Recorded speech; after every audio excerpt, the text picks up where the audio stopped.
And going live. Smells like smoke. Nearing the end of Ghost Month already. That's August. No mirrors to decorate your room or you're going to see a ghost. Watch this Murph challenge, the actual one. And another lesson done with the language that cannot be named. Folks, it is Tuesday, August 23rd, 2022. I'm Steven Sersky. Hope folks are doing well. And yes, this is my audio digest, my daily audio digest, publishing it for the last year or so, since May of last year, middle of May last year, when I was actually, the idea was just to sort of promote my Make Your Movie video challenge that I brought upon myself at that time.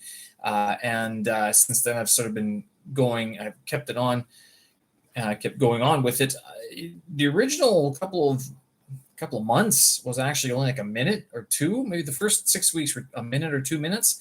And then it grew into 8 to 9 minutes. And then I think it topped out at like 45 minutes. I went on for a while or something like that. The 45 to 50 minutes. That's when I was traveling through Chongqing and Chengdu.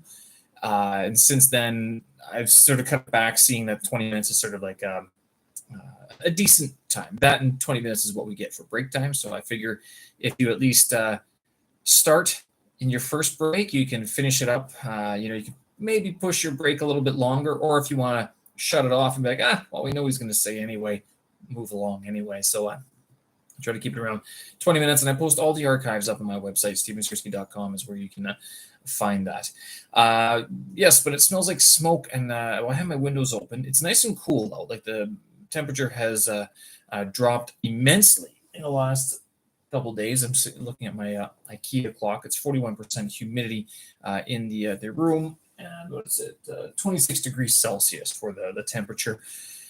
Much more bearable than it was even last week and a half ago, which it was so humid back then. But it looks like a lot of places were very humid. I know, I guess some places are still very humid.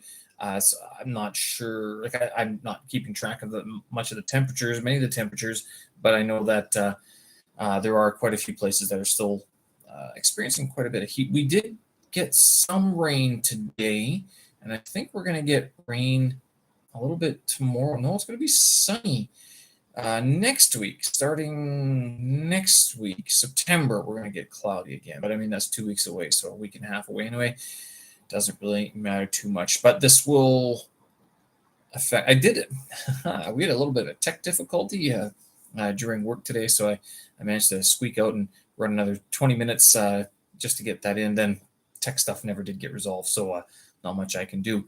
But in the morning, I did not go for a bike ride because I'll tell you, I don't know what's happened, but maybe I'm going a bit harder on Mondays. It could be because I wake up Tuesday mornings, and this has happened for the last couple of weeks, where I'm just like, oh my goodness, I can hardly move. Like, I'm not sure if I should go for a run, a bike ride, or I should walk, or I should just stay in bed, or I should just get up and do some stretching. And the reason why is because Mondays are sort of one of my heaviest workouts. I'd say Wednesdays are pretty decent, but then also Fridays with when I try to do my own sort of Murph challenge and the afternoon workout as well. But Mondays, I'm sort of thinking of it. 2-mile run in the morning, then I do the steel, then I 10 minutes, and then I do the steel club workout for about 25 to 30 minutes. Then in the afternoon, I do another 2-mile run, and then I do the squat in 20. So I take a 20 kg, 20 kilogram kettlebell, and I do sets of as many rounds as possible. 23 minutes. I get the clock going for 23 minutes. And there's this little opening in the park outside. And so I put the kettlebell down. I do 10 swings, 2 arms, 10 swings, 1 arm each with split stance. And then I do some, snatches or something as well, or shoulder presses and things like that. And then I run around part of the compound, not the whole thing. It's like a 1 minute 20 jog sort of thing. But I repeat that for 23 minutes. After I do that, I go do another 1 round of walking, and I do this sort of push-up, tricep push-up, and sort of baby pistol squat workout, and then I do another one. I don't know if I mentioned this before. I did mention this before, and I try to do these one-arm push-ups, and they're not entirely easy. I cannot do a one-arm push-up, but the part that I'm on in my training right now for the one-arm push-up is to have a controlled fall towards the bench. And of course, I'm not like falling, slamming into the bench. It's like I have most of my weight on one arm, and then I lower myself down as controlled as I can, catching myself with my other hand if I have to, and then raising myself up with two hands. So the goal here is actually to work on the strength and the technique of getting a one-arm push-up. And so all that combined, I mean, it really does, I guess, kind of weird you out. So Tuesday mornings, I'm waking up and I'm like, woof, if I don't get up and go right now, I'm not getting up. And sure enough, 3 snoozes later, I'm still kind of like rolling out of bed. It was also sort of like, I want to sit down and get some other things. So, so instead of getting up and going for a bike ride, which would have put me into the craziness of the Beijing traffic, I'm like, you know what?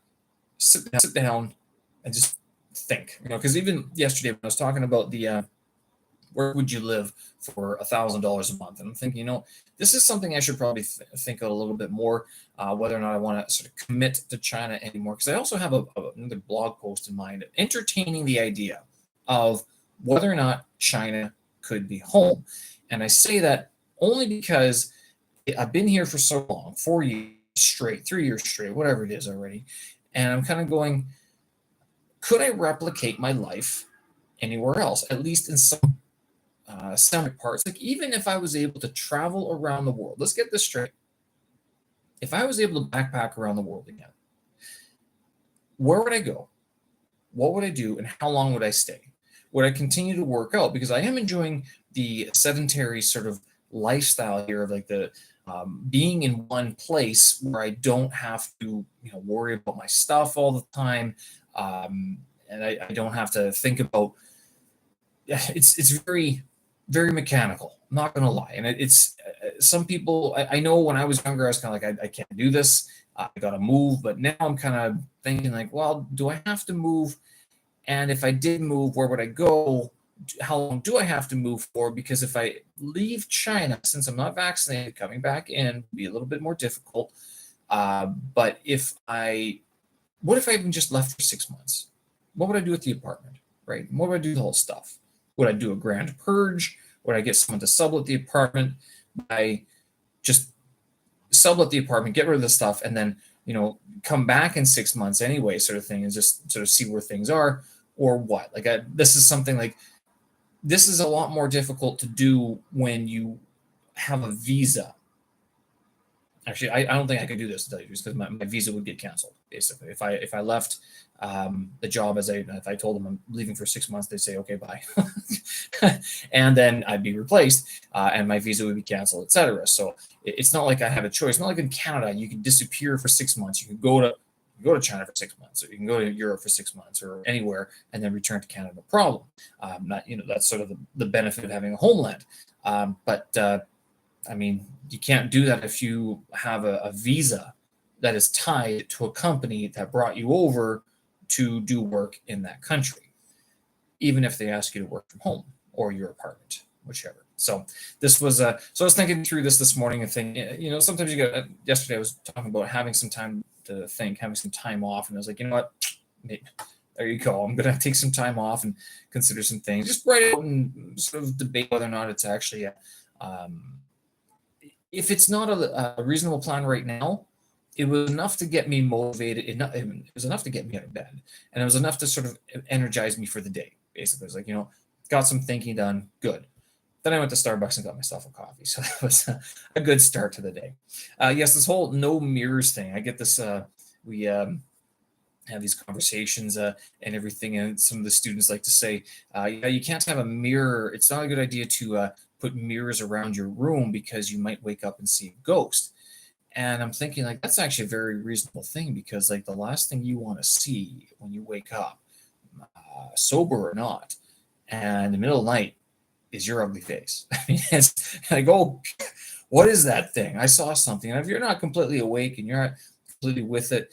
I mean, you see things completely with it. I mean, you see things and the light glistens in a certain way, and you see that, what is that dark-eyed creature? Oh, that's you, that's sleep deprived, and you're horribly sweaty because, it's humidity is very high in your apartment, right? So the idea is that you don't put mirrors in your room or around the room so you don't see ghosts at night. Kind of funny, I guess. Watching this, I guess 2015 was the first time that it says here, the Reebok CrossFit Games, the men's Murph. So the 2015 was the first year that they actually ran the Murph. Now this is the workout that I do on Friday mornings, and some things that I want to see and stuff like that. But watching it this year, I'm not sure if they changed it since then, but this one they have to watching it this year. I'm not sure if they changed it since then, but this one they have to run 1 mile. They're all wearing 20-pound vests. They're all shredded, and 1 mile run got done in 3 minutes. The first guy, but he ended up losing. So 5, 6, 7 minutes for the first mile. They had to do all of the pull-ups in a row. They could do they had 4 bars though, so it wasn't just the same bar. It was 4 sets. You had 25, 25, 25, 25 per bar. Then you moved on to the push-ups, and there was 3 stations or 3 stations of 50, and then you moved on to the squats, which were all done in one area, and that was 300 air squats. Then you did another mile run, and that guy, the guy who finished first, he ran the last mile in 8 minutes. I mean, I can't run a mile in 8 minutes anyway. I mean, I think my best time was 8:30, and that was unweighted on a Thursday afternoon. After I had not run that morning. So yeah, it was not. I'm looking at this going, I mean, phenomenal physique that these guys have. Gives me a goal. Gives me something to work towards. Not that I have any desire to compete in the CrossFit Games. I don't know. The whole idea of competing. I also saw my brother. He was taking part in the Ironman, world's strongest man competition. I think not Canada. It wasn't national. It wasn't provincial. Maybe it was provincial. I can't remember. He's a big guy. I mean, he lifts a lot of weight. He's the size of guys who. Yeah, I mean, he lifts a lot of weight. He's the size of guys who go to the gym and they lift a lot of weight. But I'm like the exact opposite, where I'm a bit more, not so big, but where I'm flinging kettlebells and everything and doing pull-ups and stuff like that. So I saw this and I go, yeah, he's competing. And I go, I don't have it in me to compete. I don't care. Someone could pass me. Someone could be behind me. Fine. I don't care. It's more that I'm looking for functional workouts, again, for potential another global backpacking trip. That's sort of what I'm looking like. So like all my weights are centered around the weights of what a backpacker would take. If you're carrying a 20-kilo backpack, you're carrying too much.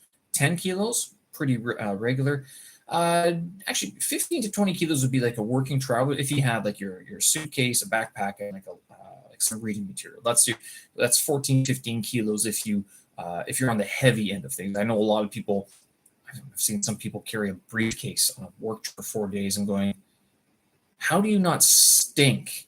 Like what's your secret? Because I know then again, I don't see those people at the gym very often. So, or riding bikes home and stuff like that. But very often. So, or riding bikes home and stuff like that. But the idea of a lot of my workouts and watching this men's Murph here, it's like, wow, insanity, crazy, and they're all done within an hour, and I'm almost puking through 30 minutes of it, basically.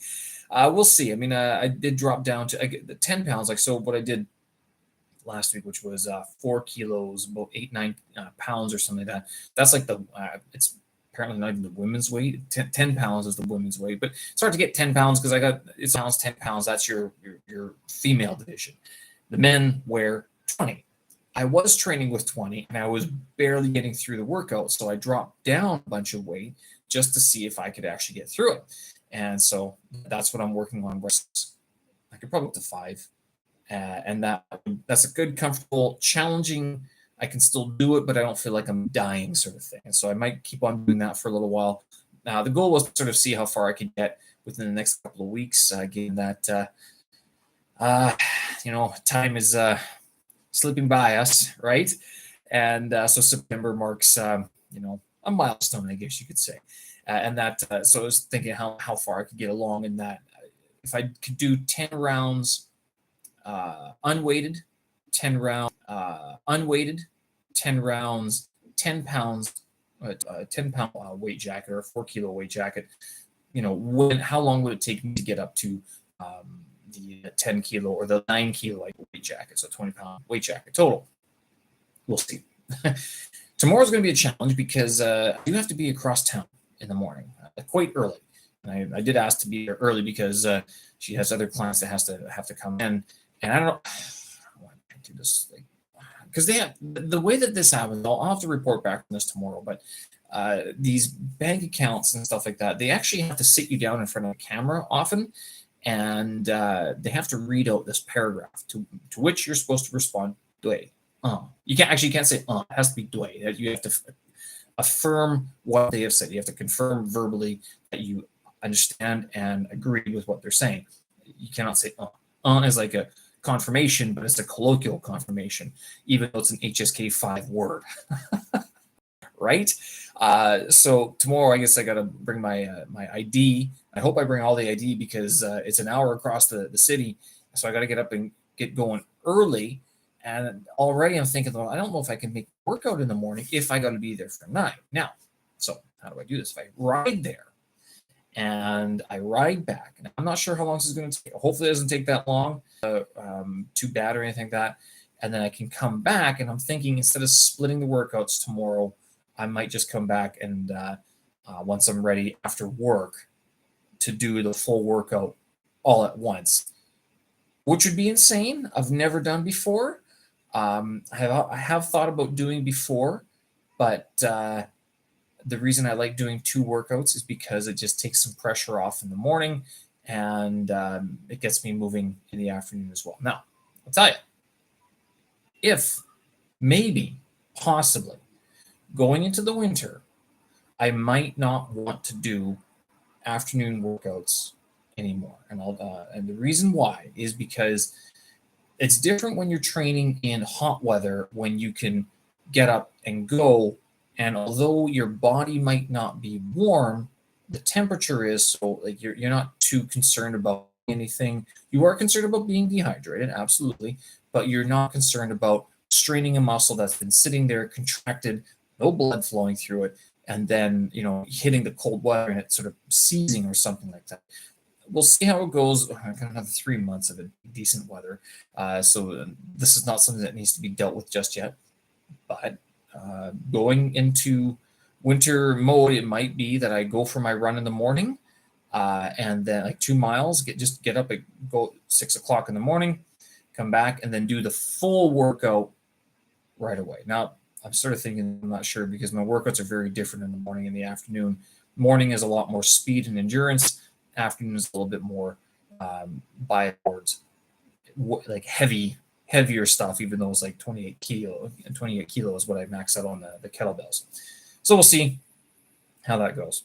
Another language lesson done with the language that cannot be named for several reasons. It's an Eastern European language, or far Western Asian language, but you want to look at it, I guess. It is Slavic in descent, absolutely. Very similar to Ukrainian, but not exactly the same. It has its own little differences, if you will. Anyway, I was met up with the teacher again today. I have to make up these lessons because I got another. It has its own little differences, if you will. Anyway, I was met up with the teacher again today. I have to make up these lessons because I got another 6 left. I had 8 left, so I've done 2 of them, and I've been booking them on Tuesdays, Saturdays, because those are the only days that I have that I can actually afford the mental space to get it all done. The other day, with the dual workouts and everything, that it gets a little bit dicey to sort of get everything going and to switch that mindset, really. Make sure I have enough time to think and prepare for the class as well. I was thinking about renewing not just with her, but then also with the other teacher that I had before, same language. And I was also considering getting a budget-friendly Chinese teacher. And by that I mean I wanted someone. There are like italki is actually very good for finding cheaper teachers, like one step up from Hello Talk language partners sort of thing. And that's all I'd be looking for. I'd be looking for tone practice and I'd be looking for conversation practice because I'm lacking that personal. When I go out to the streets and I talk, it's always the same conversation. I need someone to push beyond that and give me that sort of structure, but I don't want to be spending what most pro teachers would charge, which is 200 kwai an hour. It's $40 an hour. Going, well, this is not a $40 conversation. This is not a 200 renminbi conversation. I mean, I'd feel if I was doing this in English, I'd feel bad about it. Maybe not, but it also kind of suggests to me like if these Chinese teachers are charging 200 renminbi an hour for an English lesson, I'm going, has my rate gone up? Especially if I do the delta. I mean, wow, have I just priced myself, or is there a certain cap that's in place for English teachers? Because it's just, I mean, so many people can do it, right? Whereas Chinese teaching, I mean, could I find someone for like 50 kwai, $10 an hour, just to yik yak with sort of thing back and forth, and possibly even correct tones? I would pay for both. I'm not against paying for both, tonal practice and then conversation practice, but it have to be like structured conversation practice where it's like, here's the HSK5 textbook yik yak, let's go through it, listen to it. But I don't need someone to sit there making a plethora of notes. I just need someone to feed back in the moment sort of thing. So I'm looking for this. And why haven't I done that? First, I just came up with the idea. Second of all, is because the US dollar is very high. And italki takes US dollars. And since italki accepts WeChat and Alipay, if I move money from WeChat or Alipay to italki, there's that conversion. And right now with the US dollar so high, I mean, I should have bought lessons 2 months ago. That's when I should have refilled it. And stupid me, I didn't think of it. Well, because I also wasn't looking for lessons at that point. But that's the idea, is being able to sort of lock in that good foreign exchange as well, not getting pinched too hard on that one. All right, so that is that. Tuesday is pretty much all over here in Beijing. Hope you guys are doing well and staying out there. I know some people have been noticing how, well, I think it was 生闷气, what Chinese people were referring to as a little downtrodden, I guess. And I know that we're in a very busy time as well. August, September going to be very busy. And then, I mean, October, it's already like winter winter coldness, winter winds are coming in, and it's going to be just cold and lifeless after that. There you go. You escape from lockdown and you finally get to university. All the leaves are gone. It's windy and there's no teachers. What are you going to do? All right, folks, I'm going to leave it there. Show notes, tracks, and vids up on my website, stevensersky.com. Thanks for watching, listening, and we will talk again. Have a good one. Bye-bye.